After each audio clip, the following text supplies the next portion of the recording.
Hey, Rebel Bankers, this is your host, Chris Noggle, and welcome back to the Real Estate Money School. I am really excited about today's guest, Aaron Chapman. You may or may not have ever heard of Aaron, but you're going to learn a lot about him. And, it's funny. Before we started going live with this, I was saying, how is it that we have not crossed paths? And, that made me start thinking about how many other people like Aaron have I not crossed paths with that we are on the same exact wavelength of thinking about money, thinking about what's going on in the world, and thinking about just direction in the future of so many things. So we're going to dive into a lot of things today. What's the big thing I want to talk about today is what Aaron does with his children to teach them life skills, entrepreneurial skills, and money skills, because it's very different than what you probably have been taught growing up yourself. And I think there's a big takeaway in that. But before we jump into Aaron's story, before we jump into his business and everything he does, let's talk about you for a second. Let's talk about your journey to becoming a rebel banker. Your journey to becoming a rebel banker always starts with knowledge, but it ends with action. You can't have action without knowledge, and you can't have knowledge is useless without taking action on it. So you have to get up and take that leap. Whatever it is you're trying to do, you're trying to build a real estate empire, you're trying to build a few rentals, maybe you're just trying to get yourself out of debt. Well, sitting here watching podcasts is the start. The finish is taking the knowledge you get today and on every podcast and in every book and applying that knowledge. And it starts with actually getting the right books. So you can grab a copy of my book, Mapping Out the Millionaire Mystery, or grab the Private Money Guide. And here's what I do for all my listeners of the podcast. You get both of my books for free. You just pay the shipping. So to get that, you just go to moneyschoolrei.com/book, and that'll get you the Private Money Guide. And if you want Mapping Out the Millionaire Mystery, same thing, moneyschoolrei.com/new book, no space. And your book will arrive in the mail, and I'll even sign it. So let's jump right into this. Aaron, I am super excited about this. So welcome to the Real Estate Money School. Thank you, man. I got to apologize for I'm looking all over the place. I got a rather large dog that weaseled his way into my office area here. And because my daughter, speaking about, money and how to train your kids, I decided one day I started finding that when I start doing a job that somebody else can easily do, I'm taking their opportunity. I become a thief. So one morning, I get up at 4:30 every day. I've got certain things I got to accomplish. I found myself even behind at that point, trying to get in there and cook me an omelet. So I had some fuel in my system so I can get going. I finally just woke my daughter up. It's like, when are you going back to work? She goes, I don't know. They're not going to open the bakery for a while. And I was like, how much did they pay you per month? She told me. I sat down, got my checkbook. I wrote a check for $200 more, and I handed that to her. And she goes, what's this for? I said, I am never cooking for myself again, period. It's like, you are going to do this job for me. I don't have to worry about this. I've got stuff I need to be doing, and it's costing me way more to cook it than it is to pay you to cook it. So she just brought in my food right as we're starting this, because it's on the time that she brings my food. And then the dog snuck in, and he's now begging. So I'm trying to text her and say, get in here and get this damn dog. You're going to lose your omelet. That's what's going to happen. Exactly. Well, she brought me chicken, and he smells the chicken. Oh, yeah, that's even worse. Oh, yeah. So, we're going to be on the defense on that one. But, what some of the things I really want to cover today is I want to help my audience understand a little bit more about who you are. You're very dynamic. You do a lot of things. I mean, the biggest thing, you own a mortgage origination company, a mortgage company, helping people like myself and real estate investors buy rentals, get money. And that's something that we talk about on here is money, which is why this is such a perfect fit. But folks, what you don't know is Aaron doesn't just find a few people money. Something like 19, it was 723 people, but now you're over 723. And I believe this is COVID pandemic time, and you're over 700, and it's July? So tell everybody what you do. July 22nd, we're knocking on 700 transactions closed so far this year. That's phenomenal. So I'm a licensed loan originator for an outfit called Security National Mortgage Company. They've been good enough to basically help me build a team and trust me to build that team. So how it started, it's kind of interesting. I climbed out of the mines in New Mexico back in 1997. They'd shut down the project, laid me off. I had to come back to Arizona. I had a wife and infant son. Had to figure out how to find a job, right? My wife had a medical condition that came up. I had to pay for it cash, what wiped our savings out. So I'm looking for jobs, and they're turning me down everywhere I go because I was overqualified is what they claim. And I was very qualified. I grew up on a cattle ranch, worked in the oil fields of Wyoming. I ran heavy equipment. I drove truck. I did that all from like 16 years old on. well, 15 years old on. So at 22 years old, I was hunting for a job. I was having a hard time finding it. And actually it's 23. And then I remember driving out to this landscape materials company to get a $10 an hour truck driving job. They turned me down, of course, overqualified. And as I'm leaving there, I literally got tears streaming down my face because I have nothing.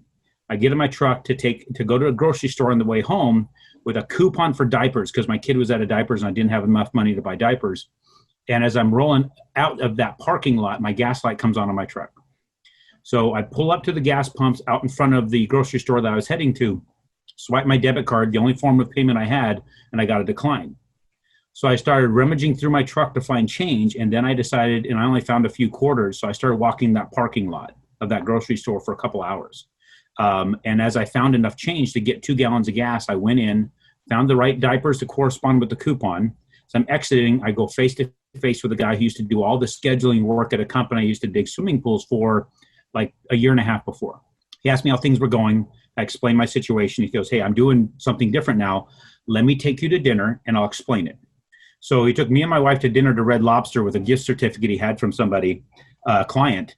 And we sat down, he introduced me to the mortgage industry. So I cut a foot off my hair, shaved. I went into this place. My mom bought me some new clothes to go interview. And they put me on as a telemarketer in December of 1997. And it has been one of the most miserable damn experiences of my life. Let me just tell you, being a redneck that comes from roughnecking and mining underground, all that stuff, to something like this was really tough. And then I noticed how people were telling me how to dress, how to talk, how to act. I was getting criticized by everybody because I was really young. And I realized later in my career that I was lying to people with my appearance. So what you see is what you get now. You know, I've always there's a reason why I wear a steel chainsaw hat on my damn head all the time. There's a reason I dress a certain way all the time, and I have a specific uniform. I'm not in that uniform because I'm not out in business right now. I'm in my other stuff that I wear. But I found that when people see the appearance and they see that they're dealing with somebody who's real, it changes the dynamic significantly. The other thing I find, I have the opportunity to speak a lot publicly. And when I do, they're told that a real estate investment finance expert is coming. Somebody who does over 100 transactions a month. Somebody who's working with investors since 2003. A person has a picture in their mind what they're going to see on stage, right? They already draw out, or at least paint that picture of who's going to be walking around up there. And then I walk up. So they're forced to have, and what you see, I still have the hat. I've got a black Dickies shirt on, jeans, pair of alligator boots, and that's how I walk on stage. And what happens there, I've noticed human dynamics is now they ask a question. What the hell is that? And when they ask that, now they have to seek the answer. You know, the thing that's interesting about humans, if you don't ask questions, you can never hear the answer. Well, I force them to ask the question, and then they listen for that answer. But I better damn well deliver. And at that point, if I can deliver good content and good data, it has really helped me build my business from 18 to 20 transactions a month, working my guts out, to 100 plus with a staff of 22. And it's been an amazing journey. Yeah, that's awesome that you said that. So I don't know if you've ever heard of a gentleman by the name of Steve Sims. He's one of my mentors, and he speaks a lot about what you just mentioned, about being comfortable in your own skin, and your image and what you come from is who you are. And during life, and a lot of the things that happen, whether it be a job or somebody in your life telling you to do something or dress a certain way, they try to change the outside of who you are on the inside. And the second you try to conform with what somebody else wants, you are not who you are. You lose your actual identity. And Steve Sims, he's a big Harley guy, big motorcycle guy, but he works with billionaires. And he tells a story often in his book and when he speaks about how he did this big event for a Ferrari. Now, Steve Sims is multimillionaire, makes tons of money. I mean, obviously working with billionaires, but you'd never know it seeing him. He's always got like his earrings in, his black shirt, his motorbiking behind. He's got a really cool accent. And at this Ferrari event, he felt, okay, I'm going to a Ferrari event. I got to get myself a fancy watch. So he bought a couple of Rolexes. He went out and bought a really fancy custom suit, went out and bought a Ferrari, because how can you show up to a Ferrari event not driving a Ferrari? And he got there, and the whole time he couldn't figure out what was wrong, but something was wrong. And then at the end of it, he figured it out. He had changed who he was to conform to what he thought people wanted. And all he did was disappoint everybody because they were expecting to see the Steve Sims that they've come to know. And here he is showing up in a Ferrari in a suit with a Rolex on. Get the hell out of here, man. That's not the Steve Sims that we hired. You have to be who you are. And there's a lot that can be said about that. I had that same identity crisis. So early on in my life, I was a professional snowboarder, big skateboard kid. Growing up, that was me. That's my core. That's what I am. I still skate and snowboard and surf today. But I was a financial advisor. Early 2000s, I got a job and became a top level financial advisor. And in doing that, guess what I wore? Black, gray, or navy blue suits. Lots of them every day, fancier ties, fancier shoes. Like it was all about who looks the best. And I did that for 16 years until the day I retired in 2018. And then I realized, what the hell was I thinking? People actually respected me more for being who I was than who I was trying to be. And now that is exactly what you just said. So the unique thing that a little bit more than respect, it gets to the point where people are like, man, how can I do that? Yeah, that's true. This. And so I've had a lot of people come up to me and say, man, how is it you get away with that? Because they walk up to me in the suit and they've got all the stuff on and say, and I agree with the fancy watch. I mean, I wear an Omega, but I make it my Omega, right? Here's my watch. It says now. It's always the right time. Yeah. So, and I like that. See, but my mind, I put my kind of band on it and everybody loves it because like, you can't believe a guy took that expensive a watch and rednecked it up. I'm like, you know, and you'd be amazed at how many people comment on that. I've been on a lot of different places and everybody take a double take and they're like, are you kidding me? And I'm like, no, this is how I roll. You know, say, yeah, I like the nice things, but I like it my way. Right. And then of course they're really, really curious how I pulled that off. And how you pull it off, you finally just get to a point. It's like, I don't give a damn anymore. You don't ask permission anymore. Exactly. I could care less. And it's a great separator. Right. And what I mean by that is we're doing this dance in business, trying to figure out, okay, and we're going to get this person's business or we're going to not do. Is it you always closing all these stupid little systems? Right. You just walk in there and say, you decide right now, we're doing business together or are we not? You know, you're getting ready to go through a very miserable process, which is real estate investment financing. You got to decide whether or not you're working with a miserable person. Because if you are, go ahead and walk. But if you want to come in here where I help and I dig in, and I try to do my damnedest to make you successful. Because there's this old saying, good judgment comes from experience. The experience comes from bad judgment. I have seen thousands of people's judgment at work. If you want somebody just to quote your rates and close you, that's fine. If you want somebody to give you practical data or where people have made decisions with their real estate investment business, where they've failed and where they've succeeded, then come on, get on the train and let's go. So I'm going to go a different direction. There's so much I want to cover on this podcast episode, but I got to keep it short. So one of the things that I've done is, being a big flipper, having the HGTV show, we've had to borrow money hundreds and hundreds of times, about almost probably just shy of 300 times. And in that process, in the beginning, I never had it right. I never had the right information. I was always searching for more data because the people that were lending me money wanted this, wanted that. But I've created the perfect loan proposal, which is this little binder, and then the credibility builder, which is this. And I just happened to have them here because I was doing a training. But how important is it when someone comes to you for financing? A real estate investor needs money for a single or a double or a quad, and they come to you to get financing, but they show up almost empty-handed. They just sort of say, hey, I'm here, I need money. What is your first reaction, and what should they change in their process to get a better experience working with someone like yourself to find money? Because I have my own opinion, but I really want to hear your side of that. So I really like it when a person shows up completely empty-handed. Okay. Because they don't have any preconceived notion or preconceived direction of where they should go. So I get a lot of my introductions are verbal, right? So it's all somebody shoots it. Well, it's actually via email is the introduction. I have an assistant. Her whole job is just to read my email. I don't have any time to even look at it. And then she schedules the calls. So I just live my life in 30-minute increments. All right. So I pick up the next call and I know what it is just because of the note she gives me. It's somebody that's looking to try and qualify for financing. Mm-hmm. So I'll ask them what their experiences have been up to this point. Is it new territory? Then I say, okay, can we take everything that you're aware of right now? Let me just take 10 minutes and kind of set the foundation here. They're like, that's cool, because they don't know what to ask. Then I immediately start setting the foundation that they're no longer a consumer preparing to spend money and going into debt. They have now officially decided to become the CEO of a real estate investment firm, period. Now, the people who recommend them to me are usually the people selling the real estate.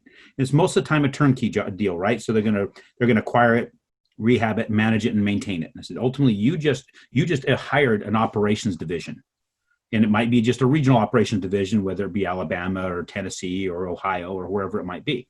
Said, now what I'm looking to fill is another trusted advisor at your board table, kind of like a fractional CFO, if you will. And what I mean by that is, they're going to be facing things that they've never faced before, decisions they've never had to decide before. They're going to have to right now take what they've been taught, which is to focus on the interest rate and the cost and the cash flow, and set that aside and start looking at the real value of real estate.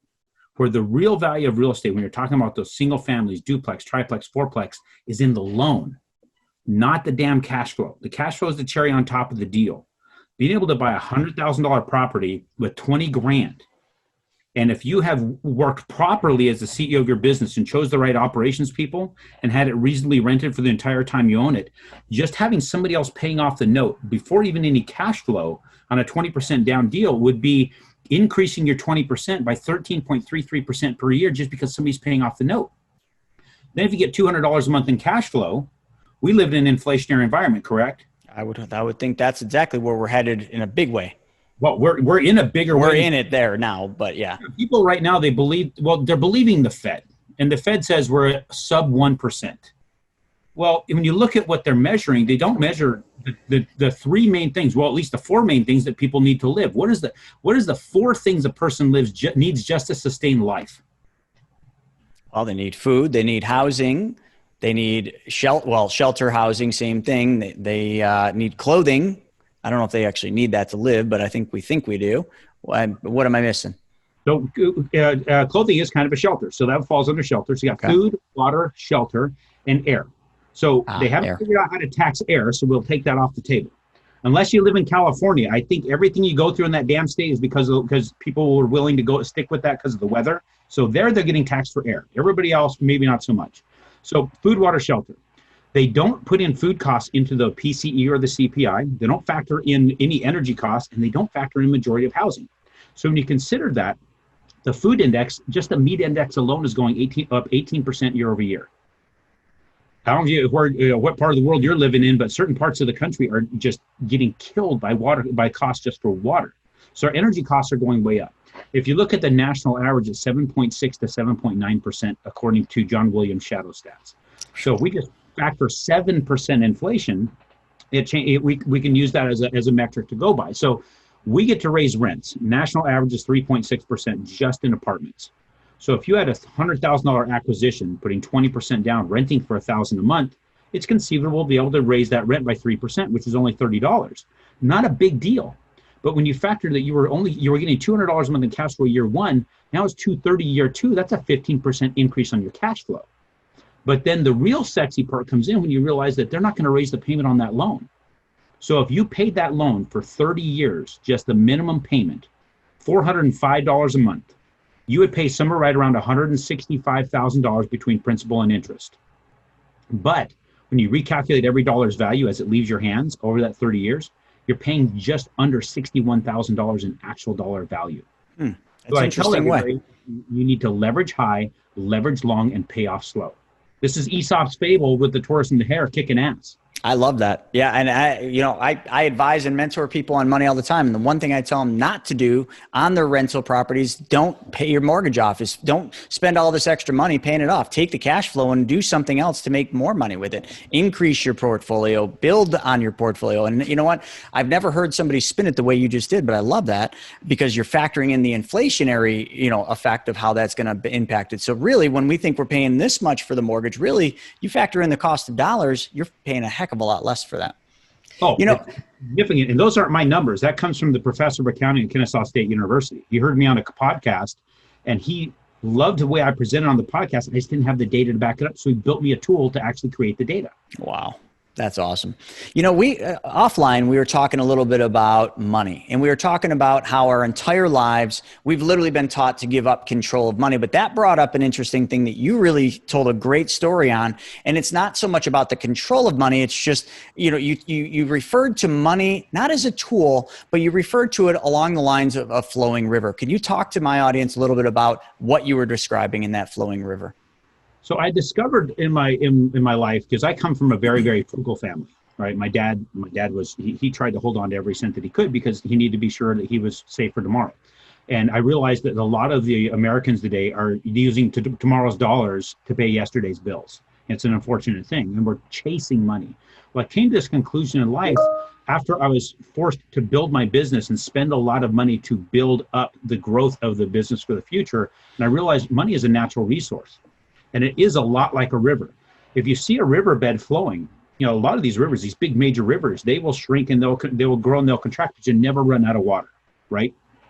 So if money is flowing just like a river, and you look at some of these cities sitting along the river, you start seeing what type of growth you're getting by flowing that water through that river.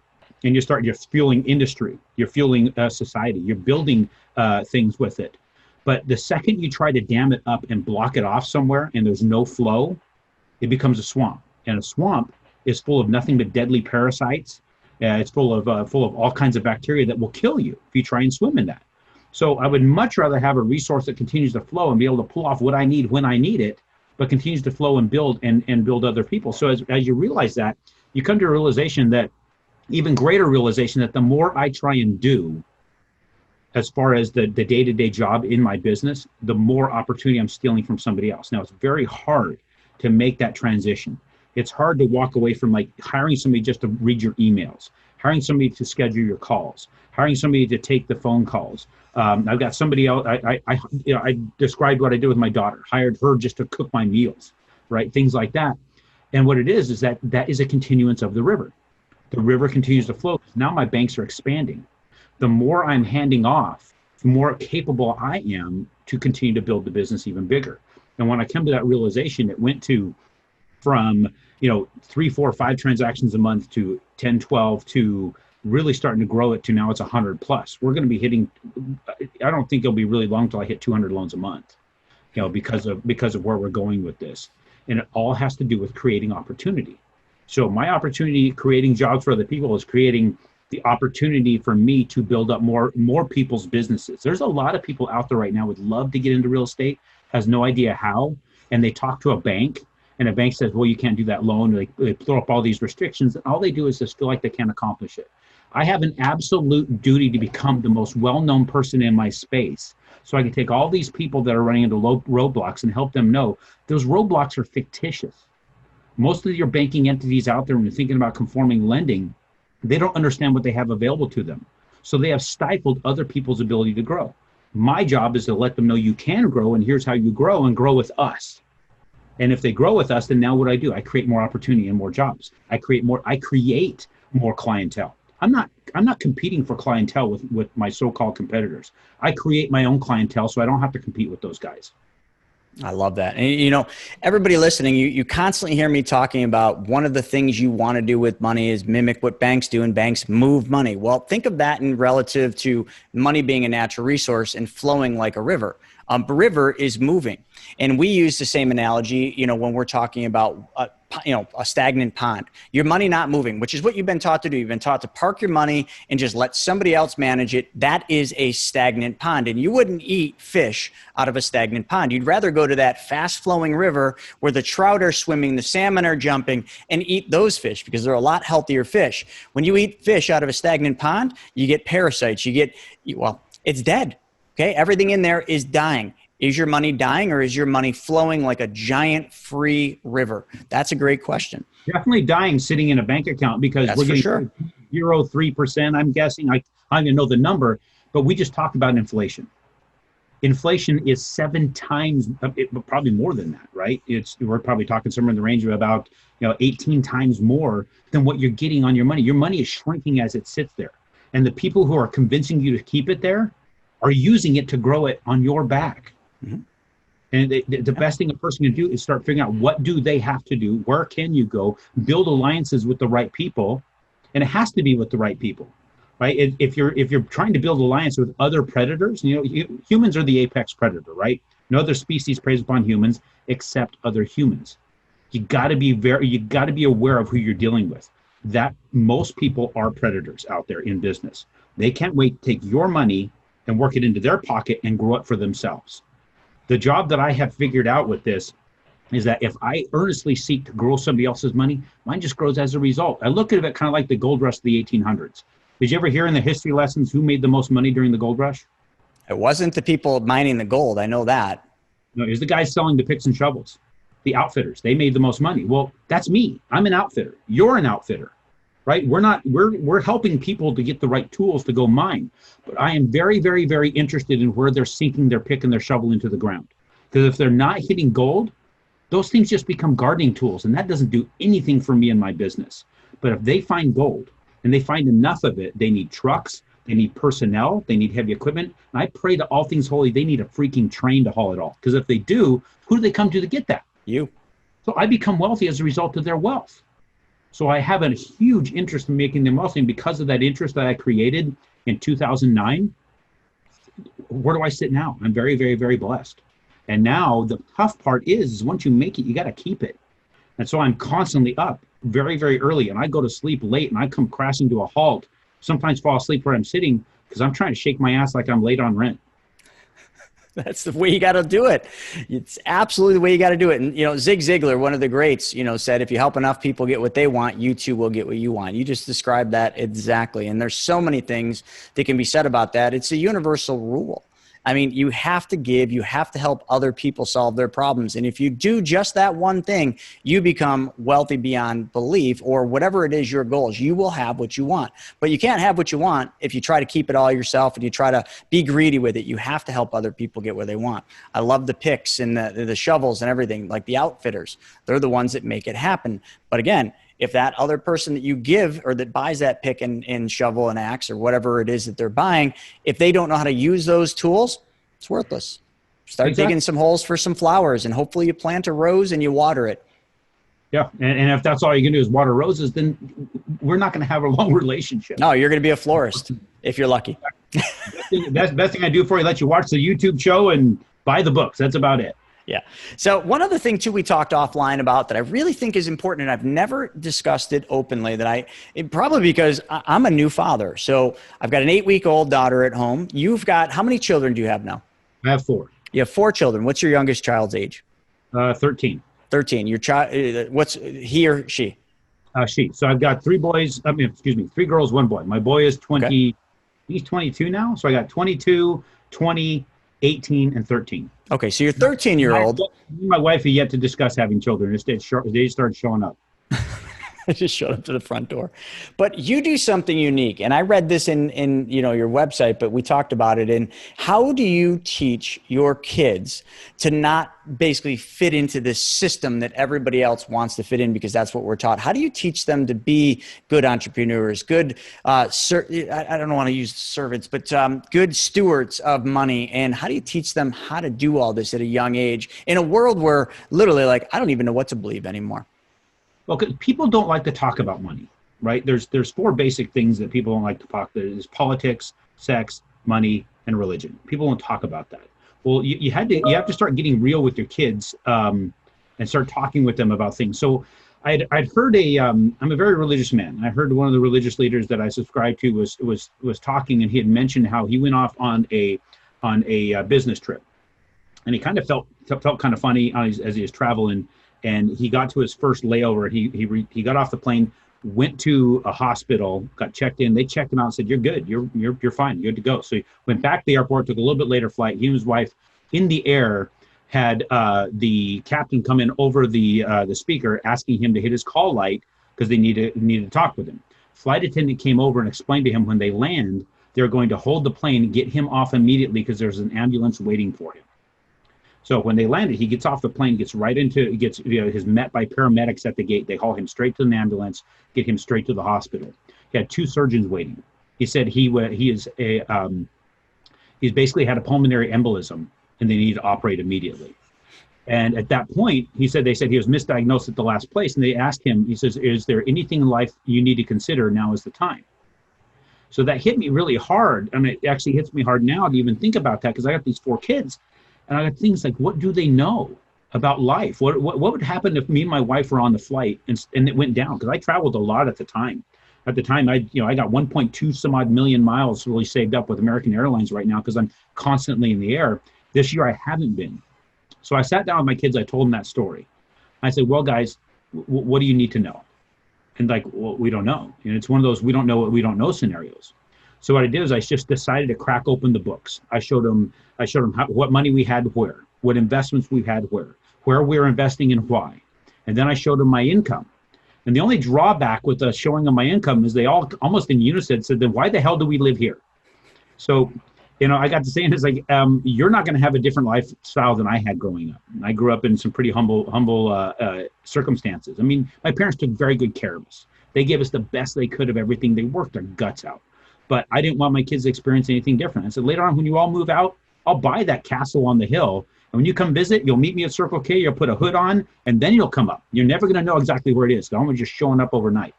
So with opening that up and showing them where things were, it really surprised them, because they did not believe we were where we were at financially.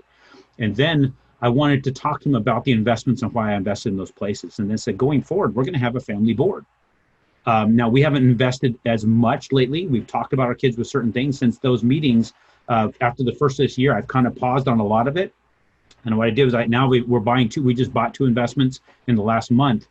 But we do talk with them about everything. This is why we're looking at this. What do you think? And we let them vote on it. We also had them all purchase. I bought 6 life insurance policies, the whole life infinite banking strategy. That's what we do for a living.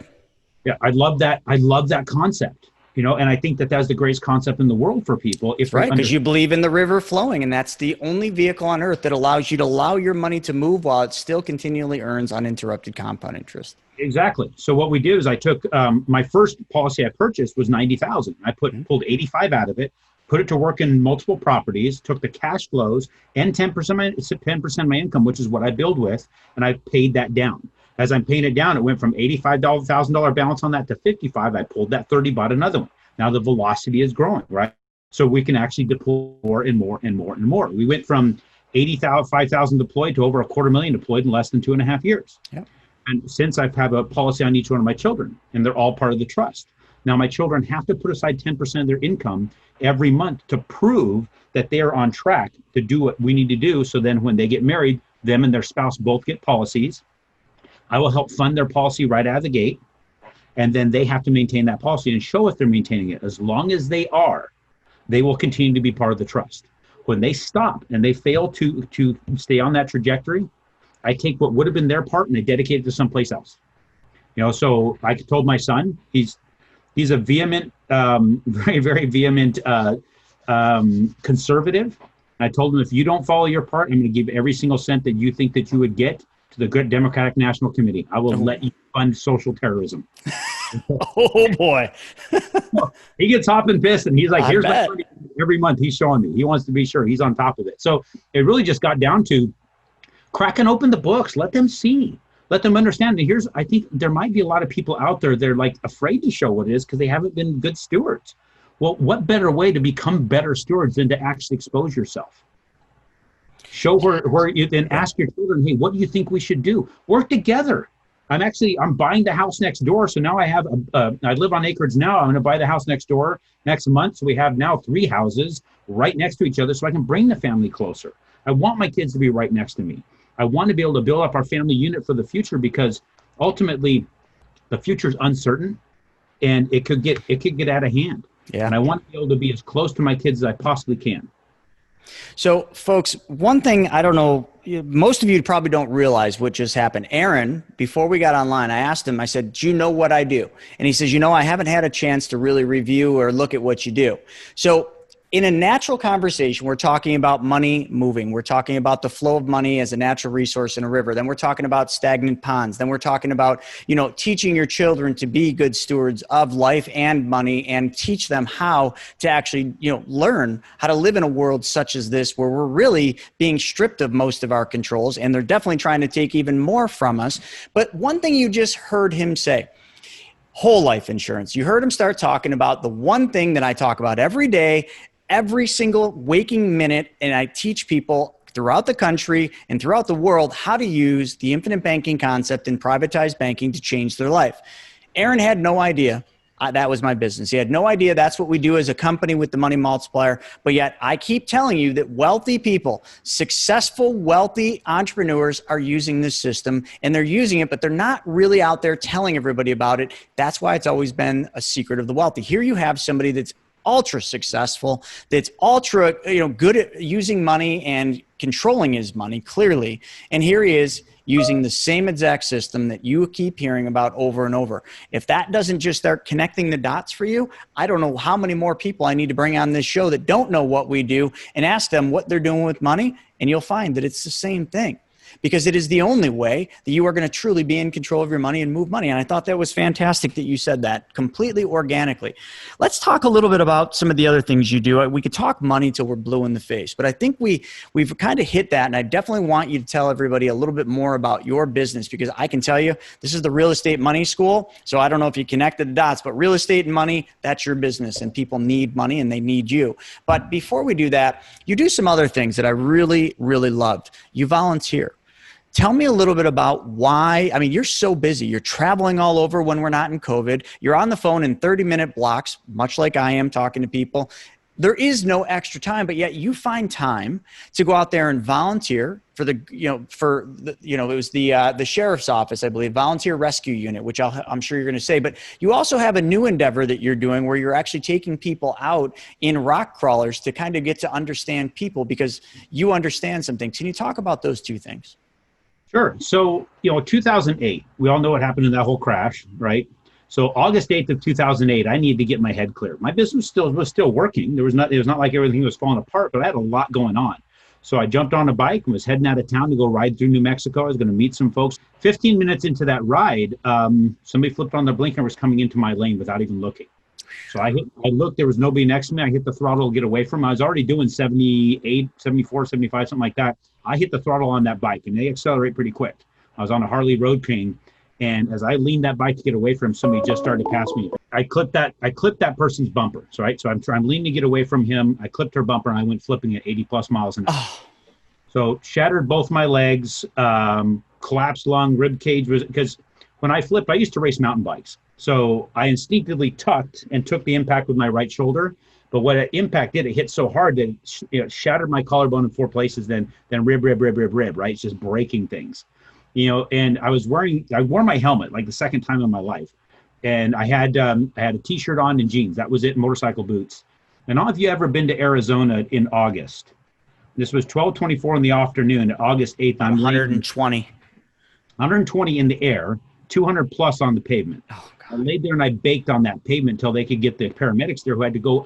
I was sitting right at this exit, so they had to go up past it 2 miles up to the next exit and work its way down through the extreme traffic on a holiday weekend. Or it was a 3-day weekend, something like that. So it was all kinds of backed up. They scraped me up off the ground, brought me, from what I understand, they had to do some CPR, get me back at it. Well, I woke up in the hospital with a. Actually, I woke up. First I realized my beard had filled in. I couldn't grow a beard. There was a patch right here, so I decided at that point that I was not going to trim or shave until I learned how to walk again. So that was where I kind of started going through the process of healing, learned how to walk again. I had to train my memory back, and then because before that I used to climb everything. I used to hike. I used to climb. I was a mountain climber, all kinds of crap. And then I found an opportunity to join the rescue. I ran into a guy at a real estate sales meeting for a real estate company that was with the Sheriff's Department's rescue unit. And he told me all about it. I'm like, I'm going to try that out. I used to do all this stuff for fun. Now I should do it for somebody else. I went into that. And after I was there for 9 years. I've actually retired about a year and a half ago from that, where I I was in charge of multiple teams. I created and ran their off-road rescue unit. I was part of their air rescue unit. I was in charge of their technical rescue unit, which is all the ropes and high angle stuff. And I trained a lot of people in that. I actually have hundreds of rescues under my belt. A lot of butt pucker kind of stories you could tell around the campfire where there's a chance that I wouldn't have made it out of there if we couldn't get a helicopter in there, that kind of thing. So a lot of cool stuff. And then it got to a point where it's a lot of work, and they started putting a lot of emphasis on, they expanded their paid guys. So they started putting a lot more emphasis on that, and we were not getting used for the real heavy duty rescues anymore. It was courtesy walkdowns, if you will. Somebody forgot their flashlight, and they had plenty of people for that. So I thought, I need to take my time away from that and start focusing my energy on helping people get out, basically rescue them from themselves monetarily.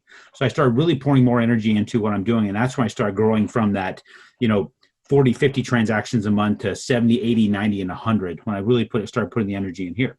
So that led me to taking what I knew from being outdoors and thinking, I've been on a lot of podcasts, just like here. I've been a guest on well over 100. And people keep asking me, why don't you start a podcast? I'm like, well, because everybody's got one, and I don't think I can do anything better than what's already done. But I did have a love for the outdoors. And I was like, maybe I could kind of do an outdoor channel meets the business channel kind of thing. So now what we do is we take people like yourself, they're business leaders out there that have a story to tell. Say, just get yourself to Arizona or Missouri, one of the two. So you can come stay in the cabin here in Missouri. We'll go bow fishing or fly fishing. Or we come to Arizona, we can do some long range shooting with some scout snipers. Or we can get in the rock crawlers and head off into the hills and do some of the crazy rock crawling of Arizona and get you in an uncomfortable spot. Now, I've got 4 guys that are with me on this, and I've got a camera crew that are also business leaders. And these guys are local, and they went and spent the money, and each of our Jeeps are probably $100,000 to $120,000 for what we've had to do to these things to be possible to go out there and do what we're doing. And then you get a chance to interact with them during the day. You build up those relationships in an environment that's kind of uncomfortable, especially when you're in the passenger seat of one of these damn things. And then after you've been in the passenger seat for half the day, we're going to put you in the driver's seat. And then it gets really uncomfortable when you're in the driver's seat. You don't know where you plant that tire, and am I going to break this thing or am I going to roll it, right? And we help control the situation. And then once you've spent that day with us, sitting around the campfire that night with a camera going, it makes for a really, really cool conversation. And the conversation we're seeking is not what you're doing now and how your systems are working. It's what hell did you go through to get here? What are the wounds you're bandaging up every day to stay successful? One thing that I find is a lot of people like to talk about how successful I am. So, Cole, you're doing so much here. How are you doing this? And, it must be nice to have all those deals. I'm like, really? You guys don't know the hell that it is to do all these deals. You don't know the hell that I went through. The one thing I gotta thank God for is that he put a really heavy fog over the trail I was climbing. Because if I knew how steep, how rocky, and how treacherous, and how many poisonous serpents were on that damn thing, I would have never taken it. But looking back over it, I'm so damn glad that I stepped trudging along. But the other thing of it is, man, I know that the summit's a long ways off, a really long ways off. In fact, I don't know that I'll ever reach my goal. My goal is unattainable. Because if it is attainable, I might be one of those type that spend their life trying to climb Everest. And when they do, they sit there so long that it actually kills them. I'm not interested in that. The way I see it, I'm not interested in retirement. When I go to the grave, I'm coming in hot. There's absolutely no reason for me to find a goal that's going to slow me down and stop me. I agree. So that's great stuff. Well, let me ask you one parting question. What has been or what is your biggest external obstacle in what you're doing? Really external? I don't know that I have any really external. All my obstacles are internal. Well, let's do an internal then. What's your biggest internal obstacle? Is the internal battle I've had with myself as to whether or not I'm going to keep moving forward, because it beats the hell out of you. Mm-hmm. It really does. The more you do, the more it actually wears on a person to keep going forward. Potentially deciding whether or not you're going to throw in the towel and decide to, am I going to get up today and do what I'm going to do? It is a battle, even though it's become automatic. I've created certain habits, so people are a slave of habit, right? So I've created the kind of habits that I want to be a slave to. And so pushing into that next thing and not trying to decide, am I going to go do something that doesn't benefit me? So now I don't do anything unless it benefits my overall purpose. And my overall purpose is to help people build a future for themselves with real estate investments. And I don't get derailed from that. The difficult part of that is, my wife needs a vacation and I planned on taking some, but COVID screwed that all up. That's for sure.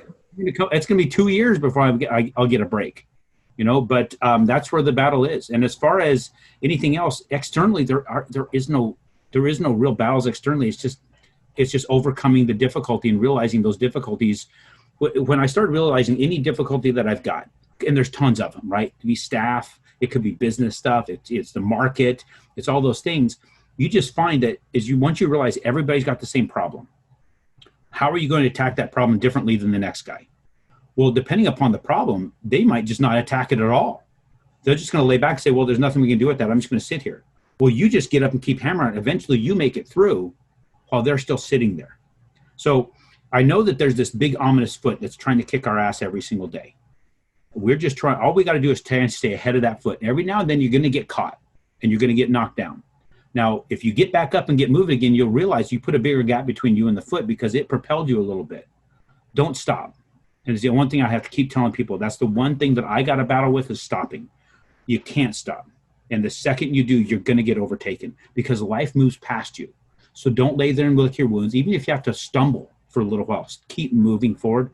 And eventually you'll look back and you'll realize how high up the summit you are. You'll never reach it, but you're going to get pretty darn high from the desert floor. I love that. So everybody, this has been some serious golden nuggets. I don't know if you all have enjoyed it as much as I have, but when I read his profile, I knew it was going to be an exciting podcast episode. But one of the things I want to make sure is if anyone needs your services, because I know they need money and I know they need money for their deals, how would they go about getting a hold of you? Well, you just find me on aaronbchapman.com. aaronchapman.com works. I own that one. But for some reason, sometimes it doesn't want to kick on.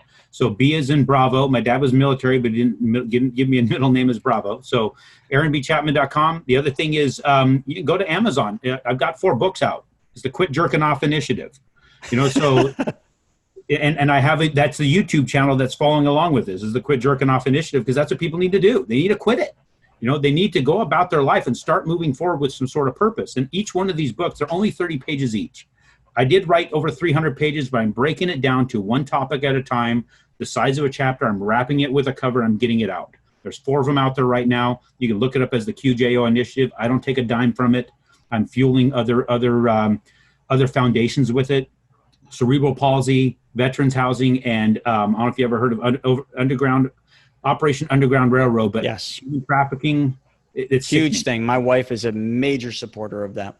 Yep. So those are where the funds are going, to those particular endeavors, because we got to do something about this. I know we as a country, we're still upset about the past and slavery and things like that, but I get that that's there. But there's a lot of that going on right now. There's a lot we can focus our time and energy on taking care of what we're seeing today and that kind of thing. And that's where if I pray to all things holy, I can give those guys $100 million and help them keep doing what they're doing. They're doing some amazing things. And there's things happening right here in my state that's really just sickening that needs to get taken care of.